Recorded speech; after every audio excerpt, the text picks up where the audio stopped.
అందరికీ నమస్కారం. నేను మీ గంటి ఉష. నా శ్రేయోభిలాషులకి, మిత్రులకి, సబ్స్క్రైబర్స్కి అందరికీ నూతన సంవత్సరంతో కూడినటువంటి ఆంగ్ల నూతన సంవత్సరంతో కూడినటువంటి శుభాకాంక్షలు మరియు శుభాభినందనలు. మనం రామాయణ కథ గురించి తలుచుకుంటున్నాం కదా, స్మరణ చేస్తున్నాం. అంతకన్నా గొప్పగా మనం నేను చెప్పుకోవడానికి ఏం లేదు. తెలిసిన కథని మీతో పంచుకోవడం వలన స్మరణ మాత్రమే. సరే, మనం ఇంతవరకు తెలుసుకున్న దానిలోని నిన్న ఎంతవరకు వచ్చాము అంటే రామ భరత లక్ష్మణ శత్రుఘ్నుల జననం అయిపోయింది, వాళ్ళకి నామకరణం కూడా అయిపోయింది. అంతవరకు మనం తెలుసుకున్నాం. తర్వాత దశరథుడు పిల్లలతో ఎంత చక్కగా ఆనందిస్తున్నారో, కులాసాగా కాలాన్ని గడుపుతున్నారో కూడా మనం తెలుసుకున్నాం. అందులో ఇంకా కొన్ని విశేషాలు అంటే మనం ఇంకా కొంచెం అతను ఏమేమి చేశారు, ఆ ఆనందంలో, పుత్రోత్సాహంలో అతను చేసినటువంటి దాన ధర్మాలు ఏమిటి తెలుసుకోవాలి అని అంటే, ఆయనట ఎంతోమంది బ్రాహ్మణులని పిలిపించి వాళ్ళకి గోవులు శతకోటి అంటే లెక్కలేనన్ని గోవుల్ని దానం చేశారట. అంతేకాకుండా రత్నాలు, వైఢూర్యాలు, అలాగే ధన కనక వస్తు వాహనాలు ఇవన్నీ కూడా దానం చేశారట. అంతేకాకుండా అందరికీ కూడా, తన రాజ్యంలోని ప్రజలందరికీ కూడా మృష్టాన్నంతో భోజనం పెట్టి వాళ్ళకి ఎంతో ఒక విందు చేశారనమాట. విందు భోజనాలు అయోధ్యలో ఉత్సవాల కింద కొనసాగాయి.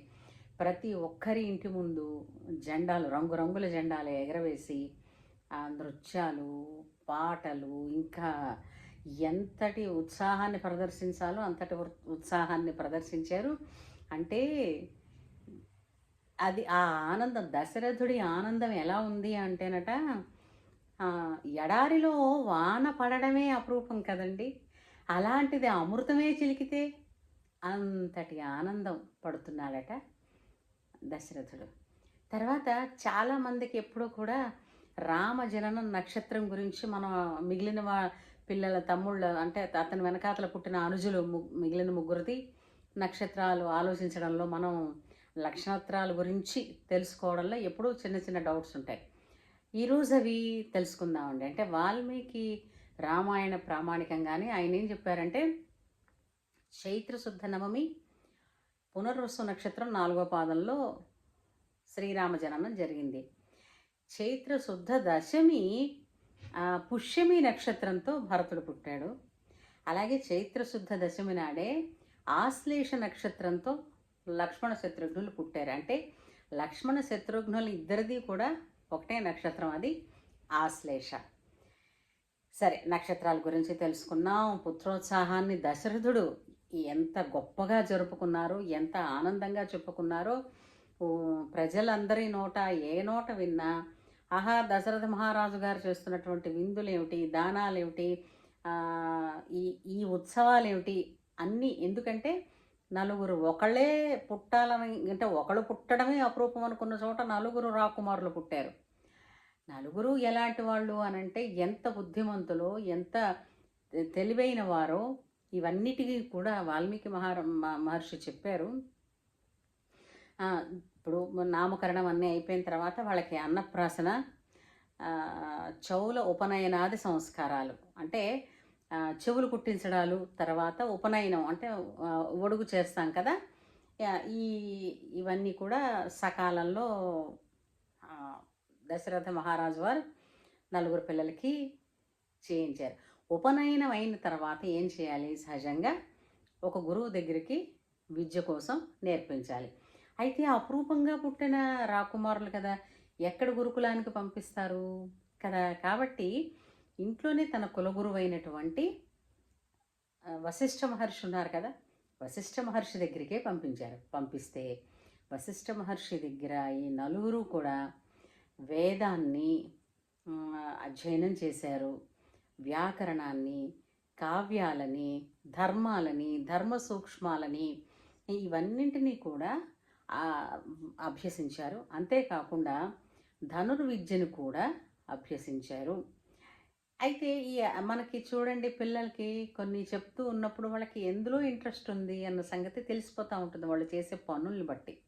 అలాగా ఆహ్, శ్రీరాముడికి యజుర్వేదం అంటే చాలా ఇష్టం. అంటే యజుర్వేదం ఏం చెప్తుంది అంటే యజ్ఞయాగాది క్రతువులు ఎలా చేయాలి?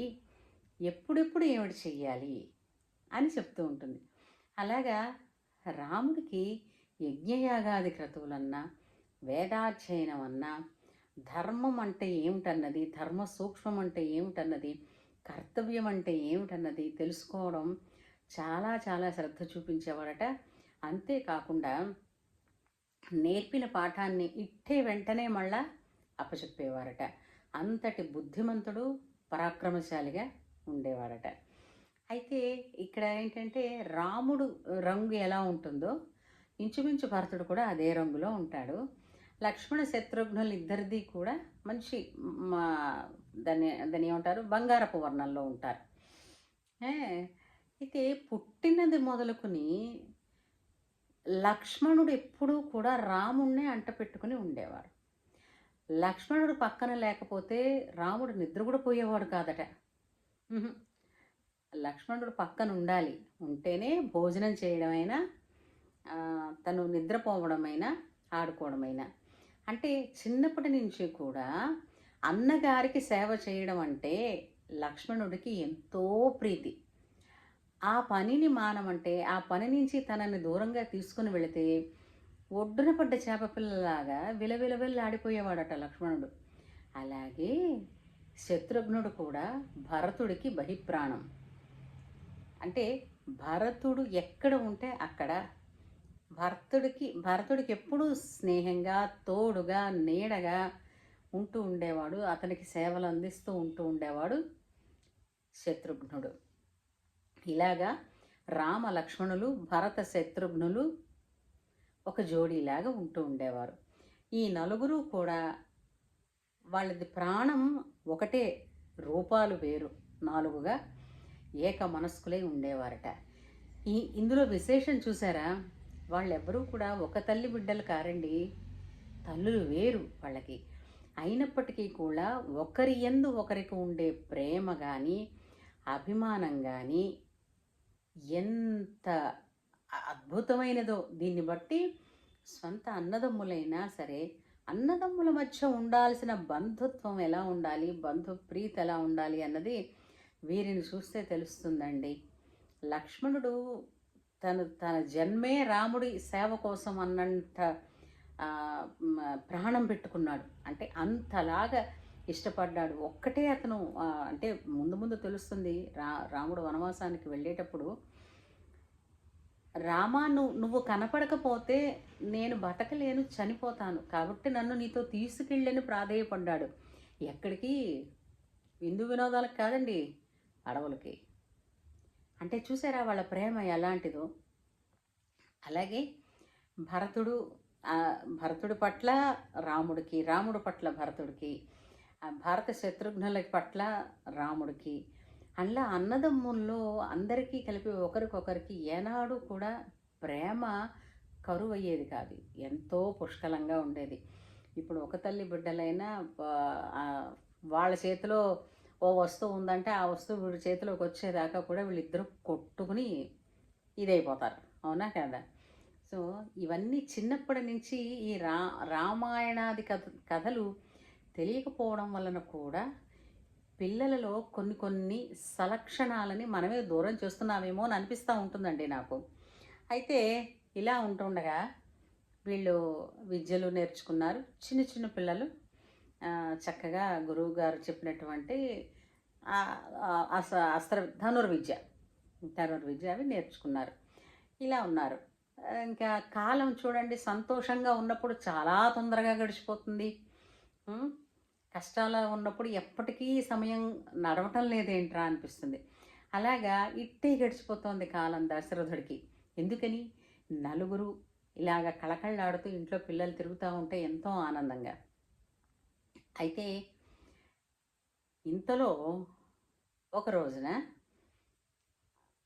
వారి ఇంటికి, అంటే అయోధ్య నగరానికి, రాజమందిరానికి విశ్వామిత్ర మహర్షి వచ్చారు అన్న ఒక కబురు తెలుస్తుంది.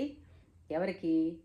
దశరథ మహారాజుకి. మహారాజా, విశ్వామిత్ర మహర్షి ఏం చేశారు? మీ దర్శనం అంటే మిమ్మల్ని మీకోసం చూస్తున్నారు. అంటే ఎందుకు? బ్రహ్మర్షి కదా విశ్వామిత్రుడు. అతనిని వెళ్ళి గురుతుల్యులు కదా, ఎదురు వెళ్ళి అతన్ని తీసుకుని రావాలి లోపలికి. మరి దానికోసం ఎవరు? రాజే వెళ్ళాలి. కాబట్టి వెళుతున్నారు. ఇక్కడి నుంచి రామాయణం అన్నది ఒక విచిత్రమైనటువంటి అద్భుతమైనటువంటి మార్పుకి గురవుతుందండి. అంటే ఇది ఎలా చెప్పచ్చు అంటే, ధర్మం గురించి, యజ్ఞం గురించి, వేదాధ్యయనం గురించి, వేదముల విలువ గురించి, వీటన్నింటి గురించి వశిష్ఠ మహర్షి రాముల వారికి గుణాలని తీర్చిదిద్దినట్టయితే, విశ్వామిత్ర మహర్షి వచ్చిన తర్వాత రాముడి వ్యక్తిత్వాన్ని తీర్చిదిద్దారండి. అద్భుతం ఆ గురు శిష్యుల కలయిక. విశ్వామిత్రుడు కలిసే వరకు రాముడు ఓ ఎత్తు, విశ్వామిత్రుడితో కలిసిన తర్వాత రాముడు మరొక ఎత్తు. విశ్వామిత్రుడు కొంతవరకే కనిపిస్తారు. ఆ తర్వాత విశ్వామిత్రుని పాత్ర ఎక్కడా కనిపించకపోయినప్పటికీ గురువు రిఫ్లెక్ట్ అవుతూ ఉంటారు. అంటే చూసారా, ఇప్పుడు ఇప్పుడు మహాత్ముల దగ్గర, అంటే గొప్ప గొప్ప వాళ్ళ దగ్గర ఏదైనా విద్య నేర్చుకున్నారనుకోండి, ఆ విద్యని ప్రదర్శిస్తున్న వాళ్ళు, వాళ్ళలోంచి కనిపించే ప్రతిభ అంతా కూడా వాళ్ళ గురువుదే కదా, అంతే కదా. అలాగా రాముడి వ్యక్తిత్వాన్ని ఒక శిల్పంలా చెక్కిన ఘనత విశ్వామిత్ర మహర్షికి వెళుతుందండి. ఆ విశ్వామిత్ర మహర్షి వచ్చి దశరథుడి దగ్గర నుంచి అర్ఘ్యపాద్యాదులు గ్రహించి సుఖాసనం మీద కూర్చుని అందరినీ ఒకసారి పలకరించి దశరథుడిని కూడా అడుగుతాడు, అందరూ బాగున్నారా? నీ పిల్లలు, నీ సైన్యం, నీ ప్రజలు, నీ కులగురువులు, అలాగే నీ కోశాగారం, ధనాగారం, సైన్యం అంతమంది బాగున్నారా అని అన్ని కుశల ప్రశ్నలు వేసిన తర్వాత, అయ్యా మీరు రావడం మాకు మహా సంతోషంగా ఉంది. ఇప్పుడు చూడండి, కొంతమందిని అసలు విశ్వామిత్రుడు కోపిష్టి అని అందరికీ తెలిసిందే. ఆయన బ్రహ్మర్షి అయిన తర్వాత కోపాన్ని త్యజించాడు అనుకోండి, అది వేరే విషయం. కానీ ముందు జరిగినవన్నీ కొంచెం గుర్తుండి ముందుగానే చిన్న భయం అంటూ ఉంటుంది కదా. ఇంకో విషయం ఏంటంటే, ఇంప్రెస్ చేయాలని అనిపిస్తుంది. అంతటి మహానుభావుడు రాగానే ఇంప్రెస్ చేయాలని అనిపించి, ఎందుకు వచ్చారు, ఏమిటి ఈ రాకకి కారణం ఏంటి, మీకేమైనా నేను చేయవలసిన పని ఏదైనా ఉందా అని తొందరగా, అంటే తనే ముందు బయటపడి అడగడం. ఎప్పుడైతే అతను తల అంటాడో విశ్వామిత్రుడు చక్క ప్రశాంతంగా వినేసిన తర్వాత, నువ్వు వంశజుడివి కదా, అలాగే నీ గురువులు కూడా అపురూపమైనటువంటి గురువులు కదా అని మాటలతోనే ముందు పగ్గాలు వేశాడండి విశ్వామిత్రుడు. చూసారా, నువ్వు సూర్యవంశస్థుడివి కదా అంటే ఏంటి? వంశస్థులు దశరథుడి వంశంలోని రాజులు ఎవరూ కూడా ఆడిన మాట తప్పరు, ఇచ్చిన మాట నిలబెట్టుకుంటారు. అలాగే నీ కుల గురువులు కూడా ప్రముఖులైన గురువులు కదా నీకున్నారంటే, అక్కడ ఉన్న గురువు ఎవరు? వశిష్ఠుడు. ఒకప్పుడు వశిష్ఠుడికి విశ్వామిత్రుడికి చాలా టగ్ ఆఫ్ వార్ అయిందనమాట. అలాంటిది ఇప్పుడు నువ్వు తొందరపడి మీరు ఏ కార్యం మీద వచ్చారు, మీకు ఏమిటి, నేను చెయ్యవలసినది ఏంటి అని మీరు ఆన తీయండి అని అన్నప్పుడు, సో నీ వాళ్ళు ఇలాగా, నువ్వు ఇలాంటి గురువుకి శిష్యుడివి, ఇట్లాంటి వంశంలో ఉన్నావు అంటే ఏంటి? ఒకసారి నేను అడిగిన తర్వాత నువ్వు ముందుగానే కమిట్ అయ్యావు కాబట్టి ఇవ్వకుండా ఉండలేవు సుమా అని ముందరి కాళ్ళకి బంధం వేయడం అంటారనమాట.